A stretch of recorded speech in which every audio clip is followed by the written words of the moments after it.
Je ne suis pas dans le buzz. Je ne cherche pas la visibilité humaine. Ce matin, je suis devant vous pour vous parler de la part du Seigneur. La nuit du mardi à mercredi. Et avant de dormir, je priais. Et dans ma prière, je dis, Seigneur, de la même manière que tu as apparu au patriarche Kambiri dans sa chambre d'étudiant, j'aspire à ce que toi aussi tu m'apparaisses. Car il y a l'appel et puis il y a la rencontre. Et j'ai prié, je me suis endormi. Il était 3 h du matin lorsque j'ai fini de prier. Et quand je me suis couché, à peine quelques secondes, c'était comme si mon âme était sortie de mon corps. Je me suis retrouvé à un carrefour dans la ville où je suis. Je me suis retrouvé à un carrefour. Et à ce carrefour-là, je voyais dans les cieux un oiseau noir qui venait. Et l'oiseau s'est dispersé dans le ciel. C'était comme le brouillard. Tout était noir. Et on ne voyait rien. Et les gens fuyaient de gauche et de droite. Ça courait de partout. Et pendant que ça courait, je vois une nuée qui vient sous forme, la carte de la Côte d'Ivoire. Dans le ciel, tout blanc.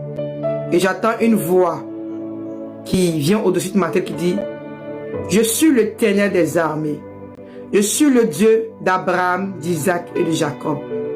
Je suis Jésus-Christ de Nazareth. Vous, mon peuple, vous m'avez irrité. Et il a dit, le peuple Abidji, vous m'avez défié. Aujourd'hui, l'heure était venue que vous rencontrez le véritable Dieu.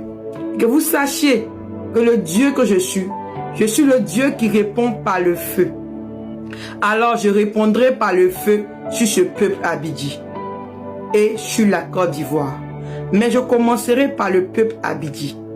Et pendant que j'attendais la voix, j'ai levé ma tête, je voyais la nuée et la main de l'Éternel était à travers et le feu descendait de sa main. Et ce feu était terrifiant. Je voyais des jeunes qui venaient de se faire baptiser, qui étaient en joie, que le feu les consumait. Et je criais, il dit, mais papa, ce sont des gens qui viennent de se faire baptiser. Il dit, oui, parce que vous vous moquez de moi. Vous êtes dans l'idolâtrie, vous êtes dans la fornication, dans l'impudicité, vous vous faites baptiser pour vous faire voir. Je détruirai. Et je voyais le feu qui avait détruit, qui tombait sur des voitures.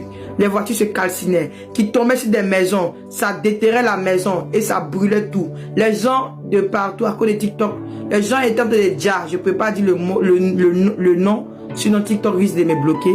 Les gens étaient en train de dire de partout. Et en quelques minutes, il y avait silence total. Et le feu a commencé sur le peuple Abidji, précisément au rond-point de Sekensi. Et après, le feu s'est dispersé dans toute la Côte d'Ivoire. Et il y avait des pleurs. Les gens pleuraient. Quand le feu tombe, l'autre pleure. Le temps va finir de se taire, l'autre, le feu tombait sur lui.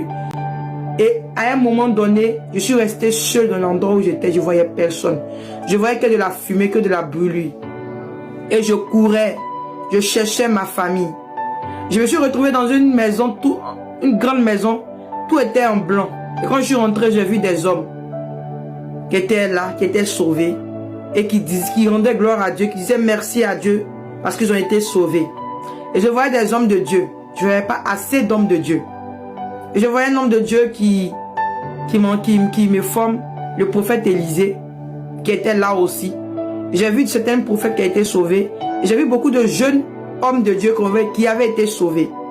Je n'ai pas vu assez d'hommes de Dieu, des papas, des patriarches qui ont été sauvés. Et j'ai vu les hommes qui ont été sauvés n'étaient pas assez. Et j'étais là. Et quand j'étais là, je voyais une lumière blanche qui venait. Et quand la lumière venait, la lumière a pris une forme d'un homme. Et le visage de la personne changeait. Et arrivé à mon niveau, il a pris une chaise, s'est assis. Et il a pris le visage du prophète Élisée, de l'homme de Dieu avec qui je prie. Et quand je retournais, je voyais l'homme de Dieu qui était là. Et je voyais l'image. Je voyais l'homme qui était assis. C'était la même image. Et il a dit, viens, ma prunelle. Et lorsque je suis venu, je suis couché en bas de ses pieds. Et il a dit, je suis Jésus-Christ de Nazareth. Et j'ai dit, mais pourquoi tu es Jésus et tu as l'image d'Élisée?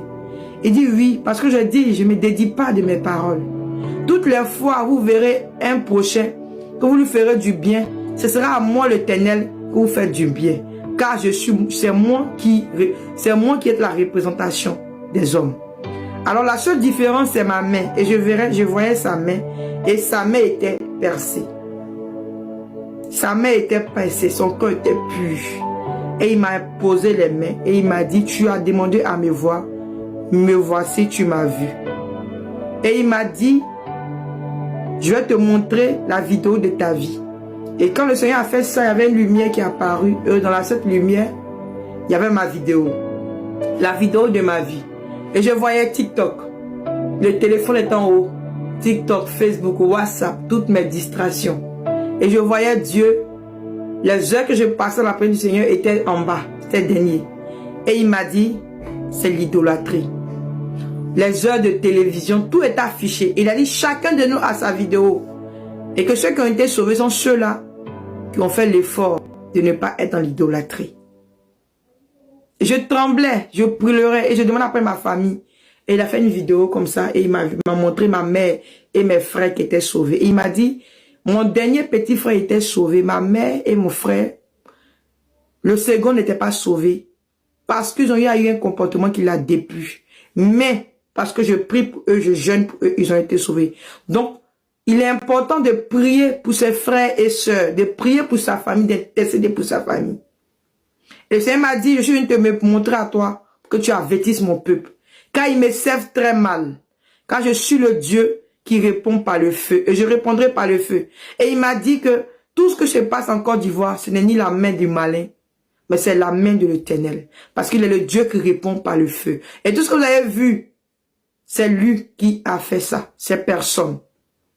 Et le Seigneur m'a dit, tu vois ta vie, moi je suis en dernière position. Et c'est ce que tout le monde fait. On passe plus le temps sur notre téléphone, devant la télévision, que devant Dieu. Lorsque nous nous réveillons le matin, nous avons 5 minutes de prière, 10 minutes de prière. Après ça, nous allons regarder le téléphone, notre notification. On passe au moins 1 heure de temps. Lorsqu'on va au travail, à la pause, nous sommes sur le téléphone pendant 1 heure du temps. Lorsque nous rentrons à la maison, nous sommes sur le téléphone, nous sommes devant la télévision. Et lorsque nous avons dormi, nous disons merci à Dieu. Dieu a dit, n'est pas dans ces choses-là. Alors il est temps que le chrétien et la chrétienne lui servent bien. Le Seigneur a dit, ces choses-là arriveront. Et celui qui veut attendre, attendre. Le peuple a dit, répentez-vous. Le peuple ivoirien, répentez-vous. Car Jésus est à la porte. Il m'a dit qu'il est la porte, qu'il nous regarde. Alors il est venu se révéler à moi pour que je puisse passer l'information. Ceux qui sont accros au téléphone devant la télévision, qui se disent chrétiens, arrêtez. Le téléphone est un moyen de communication. Lorsque vous avez besoin de communiquer, communiquez. Et après ça, déposez. Et il m'a dit, il m'a donné le verset suivant que je vais vous donner. Celui qui veut qu'il néglige. Jean 4, Matthieu 8, Éphésiens 4, Apocalypse 18, Ésaïe 2, Ecclésiaste 3, Deutéronome 12. Voici les versets qu'il m'a donné le premier jour.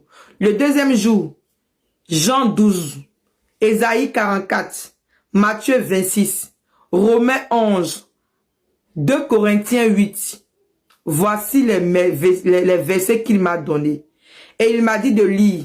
Les premiers versets, Jean 4, Matthieu 8, Éphésiens 4, Apocalypse 18, Ésaïe 2, Ecclésiaste 3 et Deutéronome 12 étaient les versets qu'il m'avait dit en songe. Les messages qu'il m'avait donné, c'est quand vous lisez, c'est le même message. Alors ce matin, j'aimerais que chacun de nous se répande et demande pardon à Dieu sérieusement pour sa vie. Que Dieu vous bénisse. Que Dieu bénisse la Côte d'Ivoire. Et que Dieu bénisse ses serviteurs et ses adorateurs. Car il a dit, l'heure est venue où vous m'adorez en esprit et en vérité. Shalom, peuple du Seigneur, je vous aime.